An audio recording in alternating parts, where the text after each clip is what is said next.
Hello दोस्तों, एक बार फिर से स्वागत है आप सभी का हमारी ऑनलाइन क्लासेस में। और आज हम डिस्कस करने वाले हैं परमार वंश के 46वें राजा महीपति शाह द्वारा चलाए गए अभियानों की। दोस्तों, अभी तक हम पढ़ चुके हैं कि राजा महीपति शाह पुत्र हैं राजा बलभद्र शाह के, और ये परमार वंश के ऐसे शासक हैं जो सबसे अधिक उम्र में राजगद्दी पर बैठे थे, जो कि 48 साल की उम्र में इन्होंने राजगद्दी संभाली थी गढ़वाल की।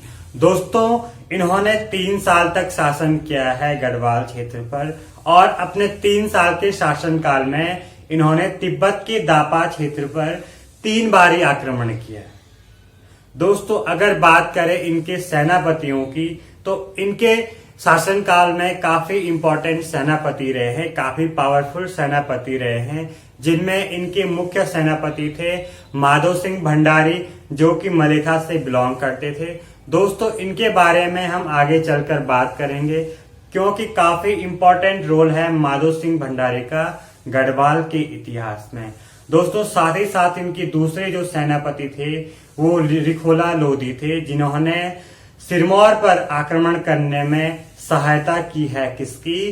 राजा महीपति शाह की। बात करते हैं इनके बर्तवाल भाई भी इनके सेनापति रहे हैं, जिनमें भीम सिंह बर्तवाल जी सबसे खास तलवारबाजी थे, और इनके बनवारी जी थे एक, जो कि इनके पावरफुल सेनापतियों में गिने जाते हैं। आज बात करते हैं दोस्तों उत्तराखंड मैप के अनुसार कि कौन कौन से सेनापति ने किस किस एरिया में अभियान चलाया है। चलिए दोस्तों, टॉपिक की ओर बढ़ते हैं। दोस्तों, मैंने जो यहाँ पे पॉइंट लिखे हैं ये सारे फैक्चुअल पॉइंट हैं, यानी जो ये पॉइंट है इनके पीछे छोटे छोटे कॉन्सेप्ट हैं जो आप सभी को अच्छे से समझने हैं।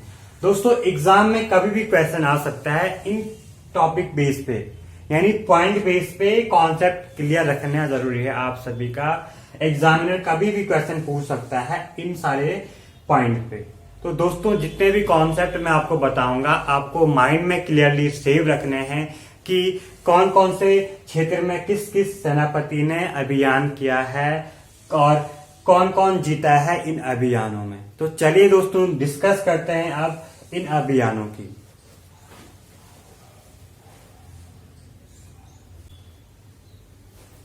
दोस्तों, अभी गढ़वाल में राजगद्दी पर बैठे हैं महीपति शाह, अर्थात गढ़वाल में शासक हैं महीपति शाह, और कुमाऊं में राजा हैं तिरमलचंद, जिन्हें परमार वंश के 45वें राजा श्याम शाह द्वारा कुमाऊं की राजगद्दी पर बिठाया गया था।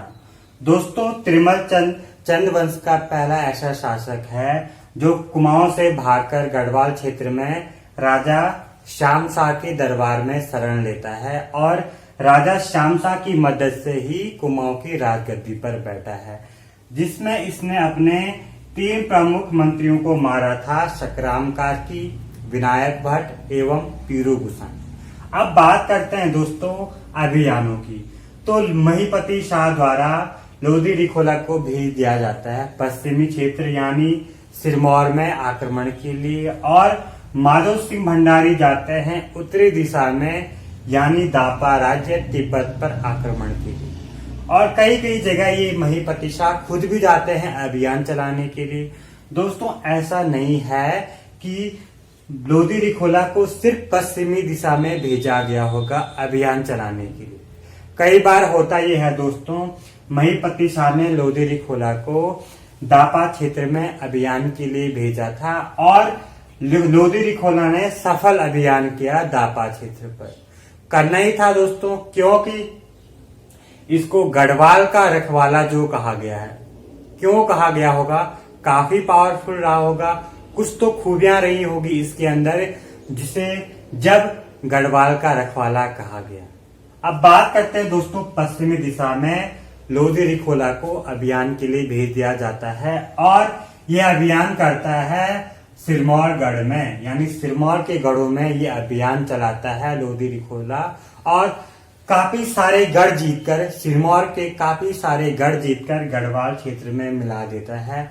उनमें से जैसे आपका कालसीगढ़ हो गया, विराटगढ़ हो गया, लोधी रिखोला इन गढ़ों को गढ़वाल क्षेत्र में मिला देता है और लगातार आगे बढ़ता जाता है और काफी सारे गढ़ों को गढ़वाल के अंदर या गढ़वाल में मिलाने में लगा है। कौन? लोधी रिखोला। अब दोस्तों सिरमौर में राजा है कर्म प्रकाश। ये राजा कंट्रोल नहीं कर पा रहे हैं लोधी रिखोला को, यानी लोधी रिखोला को रोकने में सफल नहीं हो पा रहे हैं राजा कर्म प्रकाश, जो कि सिरमौर के राजा हैं। अब दोस्तों होता यह है कि काफी सारे गढ़ जीत लिए हैं लोधी रिखोला ने। अब दोस्तों जो सिरमौर की प्रजा थी वो प्रतिज्ञा करते हैं कि तब तक हम खुली छत के नीचे रहेंगे जब तक सिरमौर क्षेत्र में कोई लोधी रिखोला जैसा वीर पैदा न हो जाए, अर्थात तब तक ये खुली छत के नीचे रहेंगे या तब तक ये खुली छत के नीचे रहेंगे जब तक सिरमौर क्षेत्र में कोई लोधी रिखोला जैसा वीर पैदा न हो जाए। अब बात करते हैं दोस्तों लोधी रिखोला की। तो लोधी रिखोला को या दोस्तों लोधी रिखोला से प्रभावित होकर यहाँ पर रूप मोहन सकलानी जी ने एक महाकाव्य लिखी है, गढ़वीर महाकाव्य, जो कि लोधी रिखोला के वर्णन पर लिखी गई है। यानी जो लोधी रिखोला द्वारा अभियान चलाया गया है सिरमौर पर, उस सभी बातों का वर्णन किसमें मिलता है? गढ़वीर महाकाव्य में, जो कि किसने लिखी है? रूप मोहन सकलानी द्वारा लिखी गई है। अब बात करते हैं दोस्तों इसमें माधो सिंह भंडारी की।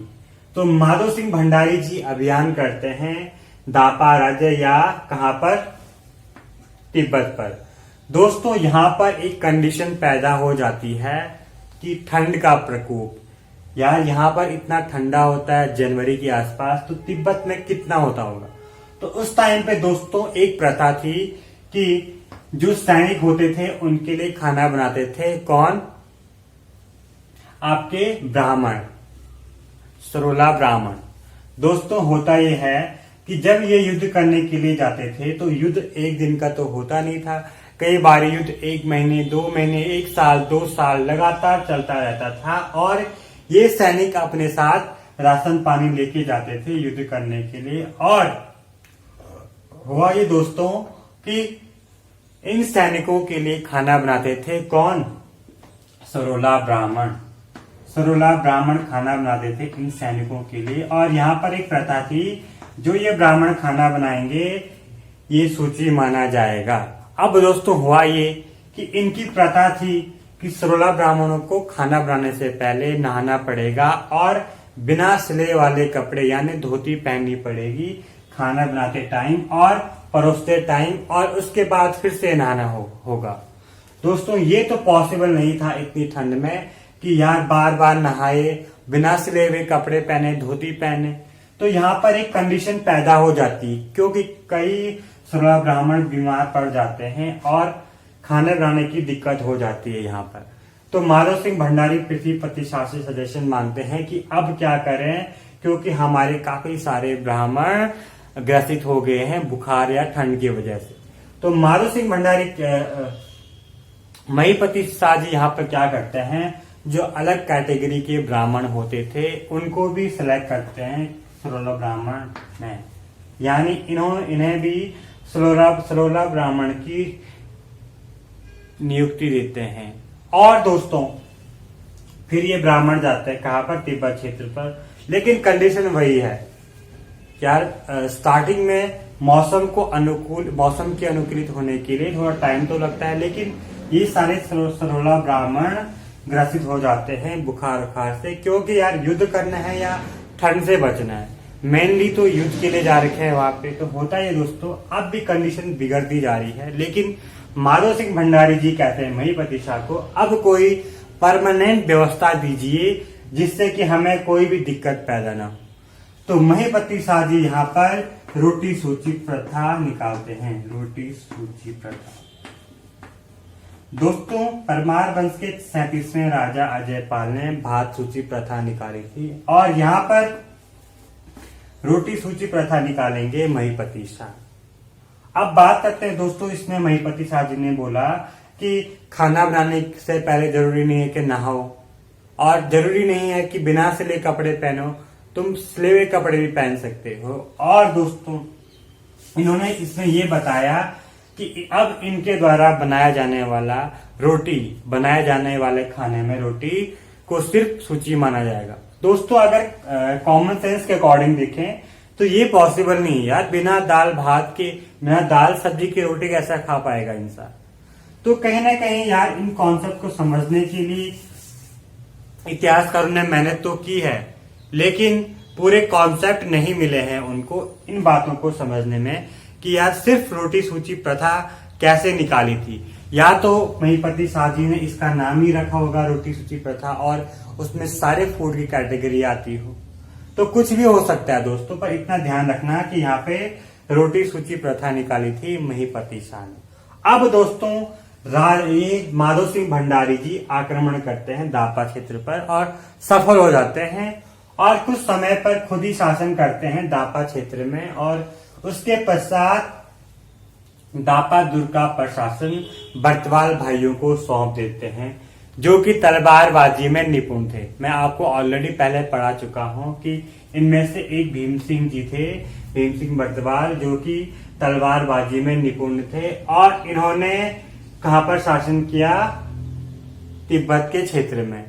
अब दोस्तों माधो सिंह भंडारी जी वापस आ जाते हैं गढ़वाल क्षेत्र में, और जैसे ही तिब्बत के दापा राजा को पता चलता है कि अब बर्तवाल शासन कर रहे हैं तिब्बत में, तो वो अपनी सेना को काफी पावरफुल बनाता है और दोस्तों फिर आक्रमण करता है बर्तवाल भाइयों पर, और बर्तवाल भाइयों को मारने में सफल हो जाता है दापा राजा। यानी बर्तवाल भाइयों की मृत्यु हो जाती है कहां पर? तिब्बत के दापा क्षेत्र में। अब थोड़ा बहुत माधो सिंह भंडारी जी के बारे में जान लेते हैं दोस्तों माधो सिंह भंडारी का जन्म हुआ था मलेथा गांव में। टिहरी के मलेथा गांव में हुआ था माधो सिंह भंडारी जी का जन्म। और दोस्तों उनकी पत्नी का नाम था उदीना और उनके पुत्र का नाम गजेश। उनके पिताजी थे दोस्तों स्वर्णबाण कालो भंडारी। पिताजी का नाम उनका कालो भंडारी था, लेकिन स्वर्णबाण यानी स्वर्णिम विजेता की उपाधि उनको मिली थी, और ये उपाधि उन्हें राजा मानसा ने दी थी। किसने? राजा मानसा ने दी थी इनको स्वर्णबाण यानी स्वर्णिम विजेता की उपाधि। किसको? कालो भंडारी, जो कि पिता है माधो सिंह के। दोस्तों अब बात करते हैं दोस्तों इसमें माधो सिंह को गर्भभंजक एवं 16वीं सदी का पहला इंजीनियर भी कहा गया। किसको? माधो सिंह को। दोस्तों साथ ही साथ मैंने आपको गर्भभंजक राजा महिपति शाह को भी बताया था कि राजा महिपति शाह को भी गर्भभंजक कहा गया है, और माधो सिंह भंडारी को भी गर्भभंजक कहा गया है। अब बात करते हैं दोस्तों इस माधो सिंह भंडारी की, क्यों उसे 16वीं शताब्दी का इंजीनियर कहा जाता है। दोस्तों हुआ ये कि ये बिलोंग करता था मलेथा गांव, अर्थात इसका जन्म हुआ था मलेथा गांव में, और इस गांव में पानी का अभाव था। मलेथा गांव में पानी की कमी थी, और माधो सिंह भंडारी प्रण लेते हैं या कसम खाते हैं कि मैं मलेथा गांव में पानी लेके ही रहूंगा। अब प्रण तो ले लिया इन्होंने। अब होता है दोस्तों इसमें कि जो मलेथा है वो श्रीनगर और देवप्रयाग के बीच में बसा हुआ है। टिहरी के अंदर आता है, लेकिन श्रीनगर और देवप्रयाग में है, और ये गांव है अलकनंदा नदी के ऊपर। ये तो पॉसिबल है नहीं दोस्तों कि अलकनंदा नदी का पानी ऊपर ले जाएं, बट होता यह है दोस्तों, इस मलेथा गांव के पीछे एक पहाड़ी रहती है और वहां पर भैरव देवता का मंदिर। एक पहाड़ी है, पहाड़ी के पीछे चंद्रभागा नदी बह रही है। दोस्तों ये क्या करता है, ये इस पहाड़ी पर सुरंग बनाकर सुरंग के माध्यम से मलेथा गांव में पानी लाना चाहता है। लेकिन अब ये सुरंग तो बना लेता है, इस पहाड़ी पर सुरंग बना लेता है, लेकिन पानी नहीं आता है मलेथा गांव में। अब दोस्तों होता यह है, जब ये सुरंग बन रही थी तब इस पहाड़ी पर एक भैरव देवता का मंदिर था, और सुरंग बनते समय इस पहाड़ी पर भैरव देवता का मंदिर टूट जाता है और भैरव देवता इसके सपने में आते हैं कि तू चाहे कुछ भी कर, चाहे पूरा पहाड़ तोड़ ले, कुछ भी कर, पर मलिथा गांव में पानी नहीं आएगा। अगर मलिथा गांव में पानी चाहिए तो तुझे अपने पुत्र गजे सिंह की बलि देनी होगी। एक कठिन या हार्ड कंडीशन इसके सामने आ गई है कि भैरव देवता ने कहा है अगर मलिथा गांव में पानी चाहिए तो तुझे अपने पुत्र गजे सिंह की बलि देनी पड़ेगी। दोस्तों, माधव सिंह भंडारी ऑलरेडी पहले से ही प्रण ले चुके हैं, प्रतिज्ञा कर चुके हैं, कसम खा ली उन्होंने कि मलिथा गांव में पानी पहुंचा के ही रहूंगा। अब दोस्तों, अब बात आ गई उनके पुत्र गजे सिंह की, तो ये अपने पुत्र गजे सिंह की बलि दे देते हैं भैरव देवता के मंदिर में। दोस्तों, ऐसा कहानी के अनुसार है दोस्तों। अब रियलिटी क्या पता, आपको भी नहीं पता, मुझे भी नहीं पता, लेकिन इतिहासकारों ने ये बताया है कि माधव सिंह भंडारी अपने पुत्र गजे सिंह को मार देता है या गजे सिंह की बलि दे देता है भैरव देवता को, और उसके बाद उस सुरंग में, उस नहर में पानी आता है और पानी पहुंच जाता है मलिथा गांव। तो ये छोटी सी कहानी है दोस्तों 16वीं सदी का पहला इंजीनियर कहलाना माधव सिंह को। अब बात करते हैं दोस्तों माधव सिंह की मृत्यु। तो माधव सिंह भंडारी की मृत्यु हुई थी बिसहर तिब्बत में, और इसकी मृत्यु दोस्तों एक छोटा चीनी युद्ध या तिमुल युद्ध के साथ या तुमुल युद्ध के समय हुई थी। यानी तुमुल का युद्ध लड़ रहा था ये तिब्बत में, उस समय माधव सिंह भंडारी की मृत्यु हो गई थी। दोस्तों, अब बात करते हैं यहाँ पर एक अभिलेख की। तो रघुदेव प्रयाग के रघुनाथ मंदिर में एक अभिलेख मिलता है और उसमें उसके पुत्र गजे सिंह और पौत्र यानी नाती अमर सिंह का उल्लेख मिला है। एग्जाम में क्वेश्चन पूछा जा सकता है कि माधव सिंह भंडारी के पुत्र गजे सिंह या पौत्र का अभिलेख कहां पर मिला, तो सीधे टिक मारना है देवप्रयाग का रघुनाथ मंदिर। दोस्तों, अगर आपको कंफ्यूजन लग रहा है कहीं पे और आपको कहीं भी देवप्रयाग का रघुनाथ मंदिर दिख रहा है, तो आपको आंख बंद करके टिक मार देना है रघुनाथ मंदिर। बिकॉज दोस्तों, इसमें मैक्सिमम अभिलेख कहां पर मिले हैं, देवप्रयाग के रघुनाथ मंदिर में। अब पॉइंट पर आते हैं दोस्तों। माधव सिंह भंडारी ने महेपति शाह, रानी कर्णावती एवं पृथ्वीपति शाह के समय अपनी सेवाएं दी। दोस्तों, ये माधव सिंह भंडारी जो सेनापति था महीपति शाह का, इसमें महीपति शाह, रानी कर्णावती एवं पृथ्वीपति शाह यानी दो राजा और एक रानी के समय अपने सेवाएं दी।